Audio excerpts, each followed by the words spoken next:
Hello everyone, welcome to Avipedia. My name is Ankur Sharma. Cost accounting कर रहे थे हम, मार्जिनल कॉस्टिंग कर लिया, बेसिक कर लिया, है ना, स्टैंडर्ड कॉस्टिंग कर लिया, बजटरी कंट्रोल कर रहे थे। लास्ट टाइम जो हमारा टॉपिक था वो बजटरी कंट्रोल था। तो अब ये जो बजटरी कंट्रोल है, इसका आइडिया तो आपको लग ही गया कि इसमें वेरियस काइंड्स ऑफ बजट होते हैं, है ना। मास्टर बजट होता है, फ्लेक्सिबल बजट होता है, फिक्स्ड बजट होता है, कैश बजट होता है, सेल बजट होता है, मतलब अलग अलग तरह के बजट होते हैं। एक स्टैंडर्ड हम सेट करते हैं और उसके साथ हम कंपैरिजन करके चलते रहते हैं और कोशिश करते हैं कि हम एफिशिएंसी जो है अपनी इंक्रीज़ करते रहें बाय द टाइम। तो आज भी हमने जो क्वेश्चन करने हैं वो इस बजटरी कंट्रोल के ही आगे करने हैं, ठीक है। और लास्ट टाइम भी हमने किए थे और आज भी हम थोड़ा इसको डिस्कस करेंगे। फिर नेक्स्ट क्लास में देखते हैं हमें क्या करना है कॉस्ट अकाउंटिंग में से। If a company wishes to establish a factory overhead budget system in which estimated cost can be derived directly from estimates of activity level, it should prepare a, ध्यान से स्टेटमेंट पढ़नी है।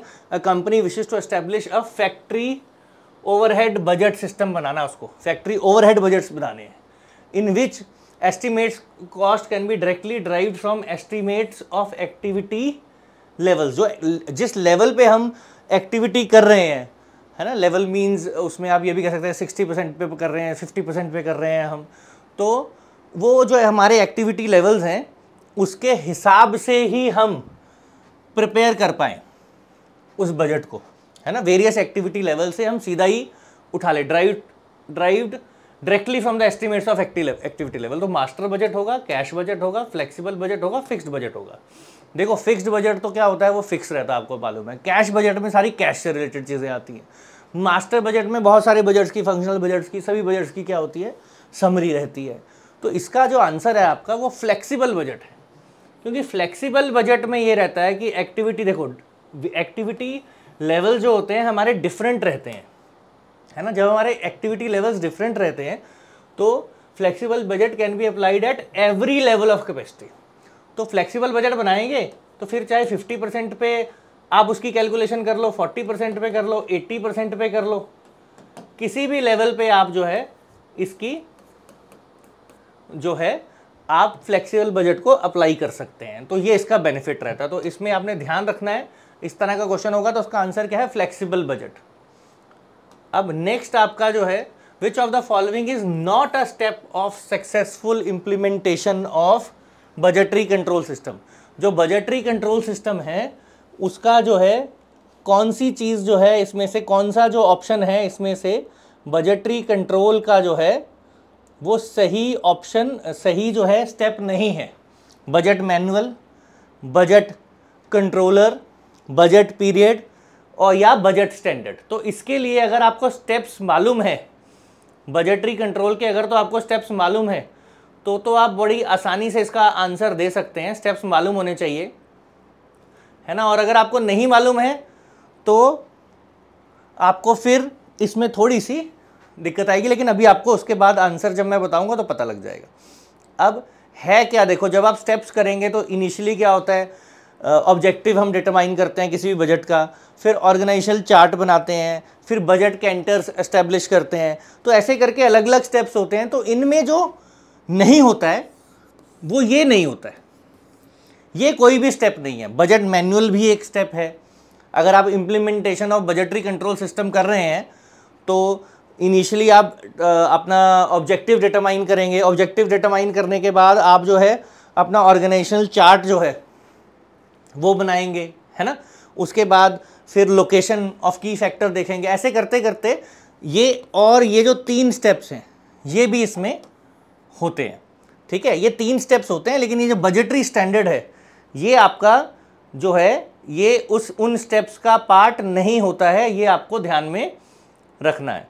तो next आपका जो है, तो budget manual, budget controller, budget period, ये तीनों ही आपके क्या हैं, इसका स्टेप्स होते हैं आपके बजटरी कंट्रोल सिस्टम के। अब next, dash is attainable under standard conditions. अगर स्टैंडर्ड कंडीशंस हों तो इनमें से कौन सा बजट जो है वो अटेनेबल रहता है, basic budget, current budget, fixed budget, zero base budget. कौन सा बजट है जो रहता है आपका, जो आप अटेन कर सकते हैं अगर कंडीशन स्टैंडर्ड रहें। तो आपको समझना है बाकी बजट्स तो चलो जो हैं सो हैं, लेकिन जो ये इसमें देखो, इसका पहले आंसर ना तो ये है, ना तो जीरो बजट है, ना तो फिक्स्ड बजट है, इनमें से कोई नहीं है, तो बचा क्या? बेसिक बजट बचा। अब ये बेसिक बजट है क्या? बेसिक बजट का मतलब है कि स्टैंडर्ड कंडीशंस बोलिए ना, तो बेसिक बजट ऐसा बजट होता है जो लॉन्ग टर्म के लिए सेम ही रहता है। सेम रहता है मतलब वो स्टैंडर्ड कंडीशंस के ऊपर बेस्ड होता है। और तो जब भी हमें स्टैंडर्ड कंडीशंस में के अकॉर्डिंग हमें कुछ बजटिंग करनी है, तो हम किस बजट के लिए जाएंगे? बेसिक बजट के लिए जाएंगे। क्या होता है इसका definition? A budget which is established for use unaltered over a long period of time. तो ये हमेशा स्टैंडर्ड कंडीशंस पे बेस्ड होता है।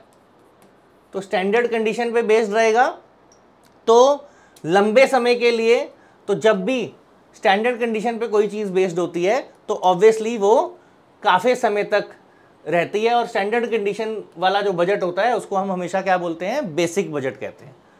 ठीक है, अब हमारा नेक्स्ट क्वेश्चन इसमें आ जाता है, which of the following is correct about purchases budget and materials budget. तो परचेज बजट और मटीरियल बजट है ना, ये दो टर्म्स हैं आपकी, इनमें से इनके बारे में इनमें से कौन सी लाइन जो है वो सही है, ये आपको बताना है। Purchase budget is a budget which includes only details of all material purchased, or purchase budget is a wider concept and thus includes not only purchases of material but also other items as well. Purchase budget is different from material budget, it includes purchase of other items only. तो 4 statements आपको दिए हैं purchase और material budget के बारे में, तो आपको इसको पढ़ना है और फिर आंसर देना है। तो बताओ मुझे क्या आंसर हो सकता है इसका। पहला कहता है purchase budget is a budget which includes only details of all material purchased. फिर सेकंड स्टेटमेंट है, it is a wider concept and it not only the purchase budget is a wider concept and thus includes not only purchases of material but also other items as well। मतलब material के अलावा अगर आप कुछ और purchase करते हो तो वो भी इसके अंदर आता है, परचेज बजट के अंदर। और कहता है ये बिल्कुल ही डिफरेंट होता है फ्रॉम मटेरियल, है ना, और इसमें सिर्फ अदर आइटम्स आती हैं। तो आपको समझना है मटेरियल बजट और परचेज बजट में, परचेज बजट एक लार्जर कंसेप्ट होता है, वाइडर कंसेप्ट, यानी कि ये वाली स्टेटमेंट जिसके अंदर मटेरियल की परचेज तो आएगी आएगी, उसके अलावा अगर आप कुछ और परचेज कर रहे हैं, कुछ और चीज़ों की ज़रूरत पड़ रही है मटेरियल के अलावा, क्योंकि काफ़ी सारी चीज़ें खरीदी जाती हैं आप एक फैक्ट्री के अंदर या एक कंसर्न के अंदर या एक फर्म के अंदर या एक एंटरप्राइज के अंदर बहुत सारी चीज़ें खरीदी जाती हैं। तो परचेज बजट के अंदर उन सभी मटेरियल्स की डिटेल आती है। तो it is much wider than this material budget. Material budget को आप ये भी कह सकते हो कि मटेरियल बजट जो है वो परचेज बजट का एक पार्ट ही होता है, परचेज बजट ज़्यादा होता है। Is a wider concept and thus include only not only purchase of material but also other items as well। तो it is a wider concept in comparison to your purchase budget। अब the favorable budget variance is always an indication of, जो आपका favorable budget variance है is always an indication of efficient performance। ये कह रहे हैं question. The favorable budget variance is always an indication of efficient performance. अब favourable budget variance का मतलब आपके फेवर का बजट बना है, जो बजट में डिविएशन आई है, जो बजट में डिफरेंस आ रहा है एक्चुअल और उसको कंपेयर करने में, उसमें आपको बेनिफिट हो रहा है, ये मतलब है फेवरेबल बजट वेरिएंस का। तो अब इसके रिगार्डिंग बोला है कि जब बजट वेरिएंस जो है फेवरेबल आए, इसका मतलब होता है एफिशिएंट परफॉर्म किया है, एफिशिएंसी से काम किया है हमने। क्या आप एग्री करते हैं? तो देखो पहला statement, a favorable variance indicates saving of the part of the organization and hence it indicates efficient performance। मतलब ये रीज़न है, फेवरेबल बजट इंडिकेट करता है सेविंग की, ऑर्गेनाइजेशन की बचत हुई है तो इसलिए एफिशिएंट परफॉर्मेंस होता है।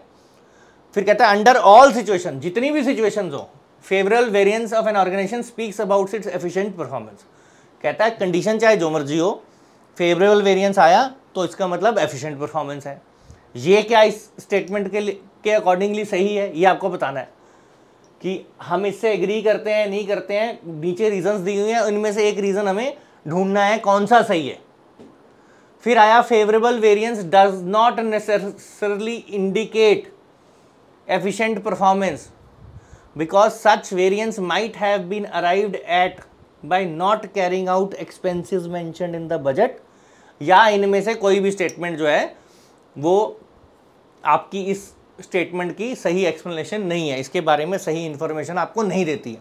तो इस क्वेश्चन को आपको अच्छे से रीड करना है, एक एक लाइन को देखो। पहले कहता है favourable budget indicates saving on the part of organisation, hence it indicates efficient performance of the organisation. ठीक है, तो ये स्टेटमेंट तो आपकी नहीं रहेगी, इसका नहीं है सेविंग, जो ये वेरिएंस है वो सेविंग करता है या नहीं करता है, मतलब इसके ऊपर ये आपकी जो है वैलिड स्टेटमेंट नहीं है। अगली स्टेटमेंट कहती है कि हमेशा इन एवरी सर्कमस्टांसेस, देखो every circumstances in all situations ऐसा नहीं होता है कि अगर वेरिएंस फेवरेबल आया तो एफिशिएंट परफॉर्मेंस ही होगा, बहुत सारे अलग फैक्टर्स होते हैं जो देखने पड़ते हैं हमें। तो ये भी रॉन्ग हो गई, नन ऑफ द अबव भी आपका नहीं है इसमें ऑप्शन। तो अब इसमें आ जाए favourable variance does not necessarily indicate efficient performance, हमेशा एफिशिएंट परफॉर्मेंस नहीं बताता है फेवरेबल बजट, जैसा कि स्टेटमेंट में बोला हुआ है कि फेवरेबल वेरिएंस का मतलब ये नहीं है हमेशा ही एफिशिएंट परफॉर्मेंस है। एक तो काफ़ी सिचुएशंस देखनी पड़ती हैं, जैसे अब एक सिचुएशन ये है कि अगर वेरिएंस ऐसे है जिसमें variance might have been arrived by not carrying out expenses mentioned in the budget, हो सकता है कि वेरिएंस आया, फेवरेबल आया, लेकिन जो हमारे बजट में एक्सपेंसेस थे कुछ, वो एक्सपेंसेस एक्चुअली जो है वो नहीं लिए गए हों, तो ऐसा हो सकता है। तो जब ऐसा होगा in that case efficiency show नहीं करेगा, आपका फेवरेबल वेरिएंस है बट एफिशिएंसी नहीं करेगा। तो सिंपल फेवरेबल है अनफेवरेबल है इनके ऊपर नहीं हम जंप इन कर जाते हैं कि एफिशिएंट परफॉर्मेंस है या आपका एफिशिएंट परफॉर्मेंस नहीं है। आपको सिचुएशंस भी देखनी पड़ती है, कई बार कुछ अब नॉर्मल सर्कमस्टांसेस भी हो जाते हैं, जैसे कोविड था तो उस टाइम सब कुछ सारी इंडस्ट्री जो है वो उसको हिट लगा था। तो you have to always see conditions, तो अंडर ऑल सिचुएशंस तो कभी भी फेवरेबल नहीं होता। हाँ फेवरेबल है तब भी आप चेक करेंगे सर्कमस्टांसेस को और फिर आंसर करेंगे। तो ये आपका स्टेटमेंट सही है, ये वाला सी जो है ये आपको सही डिफाइन करता है कि फेवरेबल वेरिएंस का मतलब ये नहीं है कि हमेशा एफिशिएंसी हो, you have to check other situations also. जैसे इसमें बताया कि मे बी माइट भी वेरिएंस आया हो लेकिन जो बजट में एक्सपेंसेस मेंशन थे वो यूज़ ही नहीं किए गए हो, है ना। फेवरेबल वेरिएंस होता क्या है, occurs when revenue is higher than the expected expense are lower, कि रेवेन्यू ज़्यादा आया, जो एक्सपेंसेस थे एक्सपेक्टेड वो कम आए, ये आपका फेवरेबल वेरिएंस होता है। तो अब the method of budgeting whereby all activities are revalued each time a budget is set, मतलब a method of budgeting whereby all activities are reevaluated. ठीक है, री-इवैल्यूएटेड मतलब उनको दोबारा से इवैल्यूएट किया जाता है और दोबारा से उनको सेट किया जाता है। मतलब ऐसा नहीं है एक बार सेट कर दी ठीक है फिर वो स्टैंडर्ड सेट हो गया उसी से कंपेयर कर दो, नहीं, इसमें हर बार दोबारा किया जाता है। Discrete level of activities are valued and a combination chosen to match funds available is termed as, मतलब इस तरह का जब हम बजटिंग करते हैं इस तरीके से करते हैं कि हर बार जो आपकी एक्टिविटीज़ हैं, जितनी भी एक्टिविटीज़ इन्वॉल्व हैं, उनको हम क्या करते हैं, उनको हम हमेशा रीवैल्यूएट करते हैं हर बार। तो ऐसा जो बजट होता है उसको हम क्या कहते हैं, ये आपको पीछे नीचे ऑप्शन दे रखे हैं, उसमें से बताना है। ज़ीरो बेस्ड प्रोग्राम बजटिंग बोलेंगे, प्रोग्राम बजटिंग बोलेंगे, परफॉर्मेंस बजटिंग बोलेंगे या फ्लेक्सिबल बजट कहेंगे, इनमें से कौन सा। तो बजटिंग की डेफिनेशन अगर आपको आती हो, आपको मालूम हो कि ये बजट्स कौन से होते हैं, तो आप इजीली बता देंगे। फ्लेक्सिबल बजट तो हमने अभी किया था, तो ये फ्लेक्सिबल बजट तो नहीं है। अब बचे तीन, programme budgeting, performance budgeting, zero based budgeting, इनमें से कौन सा होगा ये आपको बताना है। तो the method of budgeting where all activities are reevaluated each time, ऐसा किया जाता है ज़ीरो बेस्ड बजटिंग में। जीरो बेस्ड बजटिंग जो टेक्निक होती है उसमें हर बार जब भी हम बजट्स बनाते हैं तो जितनी भी एक्टिविटीज़ होती हैं उनको रीवैल्यूएट किया जाता है हर बार, बार बार। ठीक है, तो इसकी definition, a method of budgeting where all activities are reevaluated each time budget is formulated. Each functional budget starts with assumption that function does not exist. Function है ही नहीं, जिसका भी बजट बनाना है उसकी ज़रूरत ही नहीं है। जब ज़रूरत नहीं है तो उसका कॉस्ट ले लेते हैं ज़ीरो, कि मतलब चाहे कितना ही इंपॉर्टेंट बजट बना रहे हो आप, ले लेंगे कि इसकी ज़रूरत नहीं है, ज़ीरो। फिर देखते हैं कि इसमें हमें क्या क्या ऐड करना पड़ेगा, कौन कौन से खर्चे आ रहे हैं। तो हमेशा ज़ीरो कॉस्ट लेकर के फिर उसमें ऐड अप करके हम जो है क्यूमुलेट करते रहते हैं एक एक। अच्छा ये वाला खर्चा आएगा तो यहाँ डाल दो, ये वाला आएगा ये ऐड कर दो।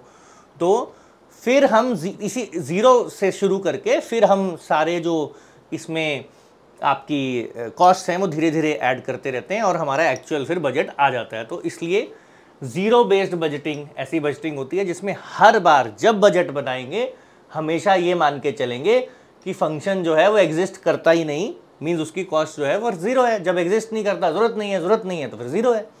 तो फिर उसके बाद उसको एक एक करके स्टेप बाय स्टेप हम कॉस्ट उसमें ऐड करके फिर हम स्टार्ट करते हैं।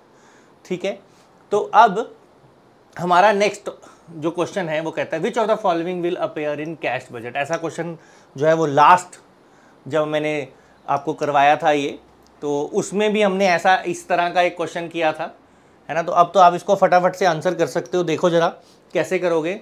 Which of the following items is in a cash budget. Cash budget में इनमें से कौन सी आइटम जो है वो होनी चाहिए। कैपिटल एक्सपेंडिचर होना चाहिए, प्रोविजन फॉर डाउटफुल डेट होनी चाहिए, डेप्रिसिएशन होनी चाहिए या एक्रूड एक्सपेंडिचर होना चाहिए। इनमें से कौन सी ऐसी आइटम है जो आपकी इस बजट में जो कैश बजट है उसमें मेंशन्ड होती है, ये बताना है आपको। तो आपको समझना है कैश बजट है, तो कैश बजट का मतलब क्या हुआ। कैश बजट का मतलब हुआ कि कैश रिसिप्ट और कैश पेमेंट आएंगी। तो ये तो कैश में होता ही नहीं है। डेप्रिसिएशन भी नॉन कैश होता है। अक्रूड एक्सपेंडिचर का भी मतलब है खर्चा अभी किया नहीं है, करना है। अक्रूड एक्सपेंडिचर आउटस्टैंडिंग एक्सपेंस जिसको हम कहते हैं, ठीक है, ड्यू बट नॉट पेड, है ना। तो सिर्फ ये कैपिटल एक्सपेंडिचर है। चाहे एक्सपेंडिचर कैपिटल इन नेचर हो, चाहे एक्सपेंडिचर जो है वो डेफर्ड रेवेन्यू वाला हो, चाहे एक्सपेंडिचर जो है वो रेवेन्यू वाला हो, अगर पेमेंट हो गई तो फिर वो कैश बजट में जाएगा। ऐसे ही रिसिप्ट में भी, चाहे कैपिटल हो चाहे रेवेन्यू, पैसा आ गया तो कैश बजट में जाएगा ही जाएगा, ये आपको ध्यान रखना है। तो इसमें सारी चीज़ें, cash sales, receipt from debtors, sales of fixed asset, investment of cash, फिर cash purchases, payment to creditors, payment of cash expenses, wages, salary, rent, income, purchase of fixed asset और इन्वेस्टमेंट, ऐसा कुछ भी चीज़ जिससे कैश की movement हो रही है वो कैश बजट में आती है। तो ध्यान रखना आपने। अब ये थोड़ा सा न्यूमेरिकल क्वेश्चन है, ध्यान से इधर क्वेश्चन देखकर ऐसे घबराना नहीं है, ध्यान से पढ़ेंगे तो बहुत आसान क्वेश्चन है ये। Sawariya limited produces and sells single product, sales budget of the current year, quarter wise दे रखा है, first quarter, second quarter, third quarter, ये क्वार्टर दे रखे हैं।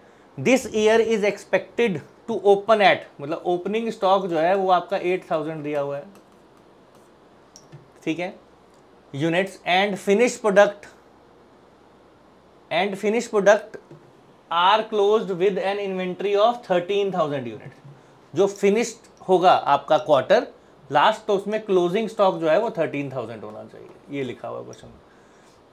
फिर production is customarily scheduled to provide 2/3 of current quarter of the sales demand plus 1/3 of the immediate quarter। ये important points हैं इसमें क्वेश्चन को सॉल्व करने के लिए। Following quarters demand the required production for quarter 4, fourth quarter के लिए कितनी प्रोडक्शन करनी चाहिए ये आपको देखना है। जो इंपॉर्टेंट चीज़ें इसमें आएंगी, लास्ट क्वार्टर है ये, तो इस लास्ट क्वार्टर के साथ ये क्लोजिंग स्टॉक एसोसिएटेड होता है, पहला। दूसरा ये बातें, 2/3 ऑफ द करंट क्वार्टर, तो 2/3 ऑफ द करंट क्वार्टर तो ये हो गया 36,000 का 2/3, यही बोला उन्होंने बजट में, ऐसे ही प्रोवाइड करना है, कहता 2/3 ऑफ द करंट क्वार्टर करना है और 1/3 ऑफ द इमीडिएट क्वार्टर करना है। तो 2/3 ऑफ ये किया आपका करंट क्वार्टर किया, तो ये तो आ गया 24,000 आपका, ठीक है, 24,000 आ गया 2/3 ऑफ द करंट क्वार्टर। और फिर आपको क्या समझना है, 1/3 ऑफ द इमीडिएट क्वार्टर। अब 1/3 ऑफ द इमीडिएट क्वार्टर तो ठीक है लिखा हुआ है वहां पे, लेकिन इमीडिएट क्वार्टर के बारे में कुछ इंफॉर्मेशन तो है नहीं यहाँ पे। नेक्स्ट क्वार्टर तो दिया नहीं कि उसकी सेल कितनी है या प्रोडक्शन कुछ भी है उसके बारे में, कितने यूनिट्स हमने बेचने, कुछ भी नहीं बताया हुआ। तो क्या करें, तो कोई टेंशन नहीं, घबराना नहीं है। ये जो 13,000 का क्लोजिंग स्टॉक है ये इसीलिए बनाया है, ये 13,000 का जो क्लोजिंग स्टॉक दिया हुआ है आपको, ये यही तो बता रहा है कि हमें एंड करना है इतने पे। एंड क्यों करना है इतने पे, क्योंकि ये अगले साल फर्स्ट क्वार्टर में चाहिए होगा इतना। तो ये जो है ये 1/3 of x is equal to 13,000। ऐसे करके अगर आप चाहोगे तो नेक्स्ट क्वार्टर की सेल मिल जाएगी। वैसे तो मैं आपको सीधा ही बता सकता कि 13,000 आप इसमें ऐड कर दो, 24,000 में 13,000 ऐड कर दो तो आपका आंसर आ जाएगा 37,000 बी, ठीक है। लेकिन ये मैंने क्यों बताया, क्योंकि इस क्वेश्चन में, ये क्वेश्चन देख के आपको ये भी पूछ सकते थे कि what will be the expected sale of the next quarter. तो कैसे पता लगेगी, ये क्लोजिंग स्टॉक के बेसिस पे लगेगी। क्लोजिंग स्टॉक क्यों मेंटेन करना है, क्योंकि अगले क्वार्टर में इतना जो है हमें चाहिए होगा पहले। तो क्यों चाहिए होगा, क्योंकि ये 1/3 है अगले की एक्सपेक्टेड सेल का, ठीक है। तो ऐसे करके उसको आप निकाल लेंगे। अब इन दोनों को ऐड किया तो 37,000 आपका आ गया, ठीक है। तो ऐसे करके देखो कैसे आए, 2/3 ऑफ 36,000 जो कि 24 आ गया, और 1/3 ऑफ दिस 13,000 जो कि क्लोजिंग स्टॉक क्वेश्चन में गिवन था। तो दोनों को ऐड कर दो 37,000 आ जाएगा। तो आपका जो है ये आंसर जो है वो आ गया, ठीक है, इस क्वेश्चन का। तो क्वेश्चन देख के घबराना नहीं है, ध्यान से देखना है। ये जो बजटरी कंट्रोल वाले होते हैं, बहुत बड़ा क्वेश्चन नहीं आने वाला कि ये भी बना दो, सेल बजट भी बना दो, कैश बजट भी बना दो, सेल्स का भी बना दो। तो क्वेश्चन ध्यान से पढ़ना है, कुछ छोटी मोटी चीज़ कॉमन सेंस वाली होगी, ठीक है। तो जैसे कि ये एक क्वेश्चन है, जैसे कि लास्ट टाइम भी हमने एक क्वेश्चन किया था, आई थिंक ऐसा ही। तो अब आगे चलते हैं। अब देखो ये थोड़ा एक और क्वेश्चन है। तो ये कहता है Ratnam is currently reviewing cash budget for the year ended 31 March an exact from its sale budget extract from its sale budget for the year shows following sales।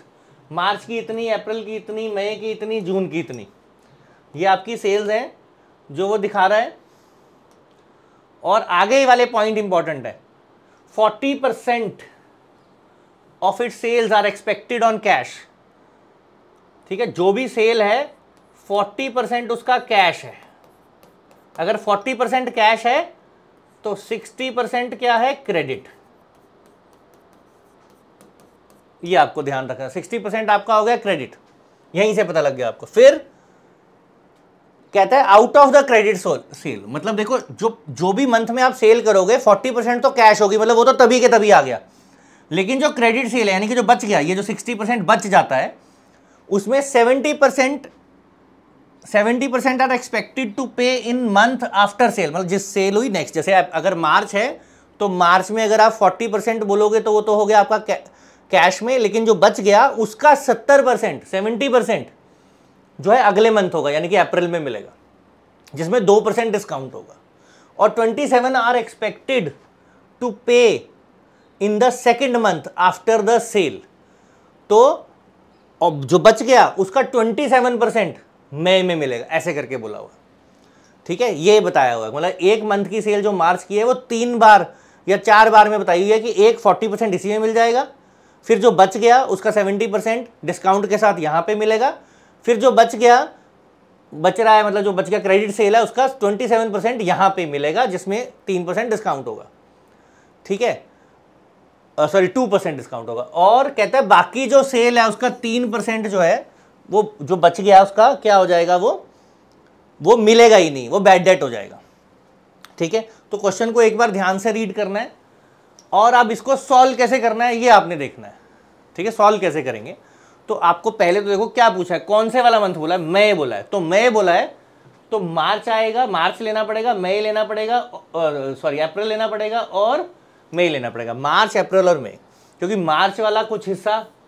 इसमें मिलेगा और अप्रैल वाला कुछ हिस्सा इसमें मिलेगा और मई वाला कैश वाला भी इसमें ही मिलेगा। तो अब जो कंडीशंस हमारी हैं उसके अकॉर्डिंग देखो, मई का जो बजट है आपका, मई की जो सेल है देखो 55,000, उसका 40% कैश तो मई में ही मिलेगा, तो हो गया 22,000। Very easy. अब अप्रैल के लिए आपको समझना है, अब बोला था अब अप्रैल के लिए अप्रैल की सेल लेनी है, कंफ्यूज नहीं होना है। अप्रैल के लिए अब अप्रैल की सेल लो और मई इसके लिए सेकंड मंथ है, तो सेकंड मंथ की कंडीशन क्या है, सेकंड मंथ की कंडीशन है 70% ऑफ द एक्सपेक्टेड, है ना, जो सेल है 70% जो है, जो बच गया out of the credit sale 70% is expected in the month of next after sale, है ना। तो अप्रैल के बाद ये मई में ये वाला पोर्शन मिलेगा 70% वाला। सॉल्व कैसे करना है वो देखो, 70% टोटल सेल थी जिससे 60% क्रेडिट है, 40% कैश होगी तो मिल गई, उसका कुछ नहीं करना हमें, 60% जो है वो क्रेडिट है, उस 60% में से भी 70% मिलेगा जो कि बना इतना, तो ऐसे सीधा ही कर देंगे मल्टीप्लाई, दो बार नहीं कर देंगे, 70,000 इंटू 60% इंटू 70,000 का 60% क्रेडिट और इसका 70% जो है वो इस मंथ के लिए मिला, इस मंथ में मिलेगा मई में, है ना, -2% ऑफ दिस क्योंकि डिस्काउंट भी मिला है, तो ये अमाउंट आ जाएगा आपका इतना। और फिर मार्च जो है, मार्च ये है, मार्च के लिए कौन सा, मई कौन सा होगा, दूसरा मंथ होगा, तो कौन सी कंडीशन लगेगी, ये वाली आपकी, ये 70% वाली आपने निकाली, ये 27% are expected to pay in the second month, तो मार्च के बाद सेकेंड मंथ फर्स्ट और सेकेंड, तो मई बनता है, तो अब मार्च की सेल के लिए लगेगी आपकी सेकेंड वाली कंडीशन, वो क्या है, 60% का, सॉरी 60,000 का 40% कैश चला गया, 60% क्रेडिट हो गया, उस 60% क्रेडिट का जो 27% है वो मिलेगा आपको मई में, क्योंकि कंडीशन यही बोलती है, सेकेंड मंथ में मिलता है 70% और जिसमें से 2% डिस्काउंट देना पड़ता है, वो हमने कैलकुलेट कर लिया, क्योंकि मई के लिए सेकेंड मंथ वाली कंडीशन जो है वो अप्रैल के लिए लगेगी, वो लगा दी हमने। अब मार्च के लगेगी सेकेंड मंथ वाली कंडीशन जो बोलती है 27% are expected to pay in the second month, तो 27% जो क्रेडिट है, पहले तो इसकी कैश जो है वो 40% वो पहले ही अलग हो गई होगी, उसका कुछ नहीं करना, 60% निकाला और उसका 27% कर दिया, तो ये आ गया, इन तीनों को जोड़ो 60532 जो है आपका 60532, ये सी आपका आंसर बन जाएगा, ठीक है। तो क्वेश्चन देख के पजल नहीं होना, इन कंडीशंस को ध्यान से समझना है।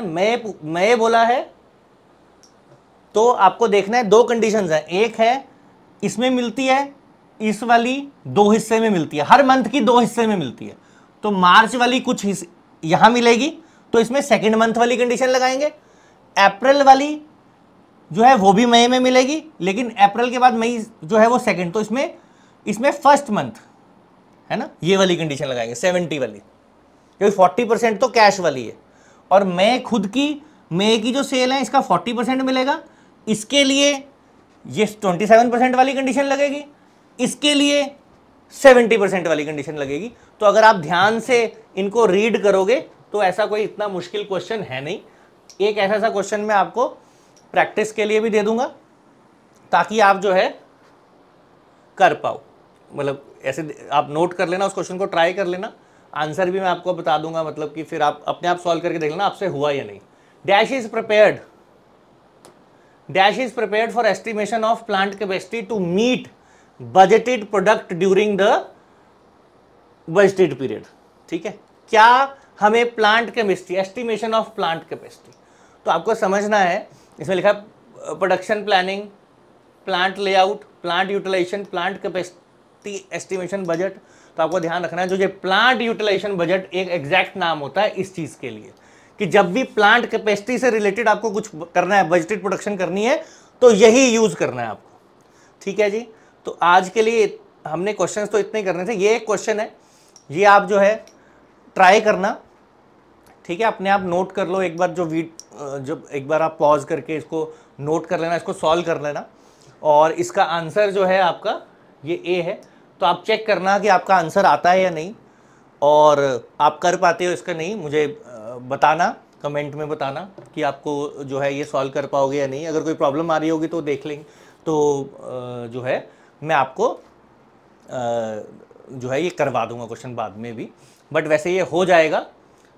और इसको आप ट्राई कर सकते हैं क्वेश्चन को, ठीक है, और पॉज करके ट्राई करना, क्योंकि अभी मैं आपको आंसर भी इसका ऐसे दिखा देता हूं, बट पहले ऑनेस्टली इसको पॉज करके क्वेश्चन को कर लेना, फिर ही आंसर चेक करना, ठीक है। तो ये इसका आंसर है, तो ये इसकी डिटेल है, इसको आप पॉज करके जो है वो देख सकते हैं, ठीक है। तो पॉज करके आप देख सकते हैं कि कैसे आंसर आया। फिर भी कुछ कन्फ्यूजन हो तो आप जो है वो कमेंट में वहाँ लिख देना, तो I will take it up for next time. वैसे हम नॉर्मली जो है कुछ और टॉपिक करेंगे, अभी ये वाला नहीं करेंगे। तो thank you very much for today, फिर नेक्स्ट क्लास में मिलते हैं। अपनी प्रिपरेशन आप तैयार रखो। बार बार मैं आपको बोलता हूँ कि मेरे जो मैं करवाता हूँ उसके आसपास ही आपने अपनी प्रिपरेशन रखनी है, बहुत ज़्यादा इन डेप्थ नहीं जाना है।